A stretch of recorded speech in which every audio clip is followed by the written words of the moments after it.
ભારે વરસાદથી તારાજીના દ્રશ્યો સામે આવ્યા છે। ભારે વરસાદથી પાણી દ્વારકાનું કલ્યાણપુરના રાવલ ગામના આકાશી દ્રશ્યો અમે આપને બતાવી રહ્યા છે। રાવલ ગામમાં ચારે તરફ પાણી જ પાણી છે। ભારે વરસાદથી રાવલ ગામ બેટમાં ફેરવાઈ ગયું છે। તો આપ જુઓ દ્વારકામાં સતત વરસાદ અને તેના કારણે શું પરિસ્થિતિ।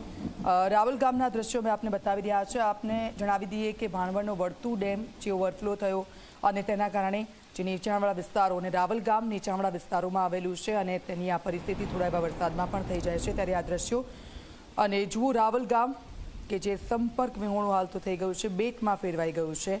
દ્વારકામાં ભારે વરસાદથી તારાજીના આ દ્રશ્યો સામે આવી રહ્યા છે। ગેટ પંથક પણ પાણી છે અને આપ જુઓ સૌરાષ્ટ્ર પર વરસાદનું જોર વધારે છે અને હજી પણ હવામાન વિભાગ તરફથી વરસાદને લઈને આગાહી કરવામાં આવી છે। ત્યારે આકાશી દ્રશ્યો આપ જુઓ, આપને જ્યાં જોશો ત્યાં પાણીનું સામ્રાજ્ય જોવા મળી રહ્યું છે। રોડ રસ્તા એ સંપૂર્ણપણે પાણીમાં ગરકાવ થઈ ગયા છે અને કેટલાક લોકો છે કે જેઓ ઘરમાં આ પરિસ્થિતિમાં પુરાઈ રહ્યા છે અને ઘરમાં પણ તેમના પાણી છે અને વરસાદે વિરામ લીધો છે, પરંતુ હવે આ પાણી ક્યારે ઓસરશે તેની રાહ જોઈ રહ્યા છે ત્યાંના લોકો।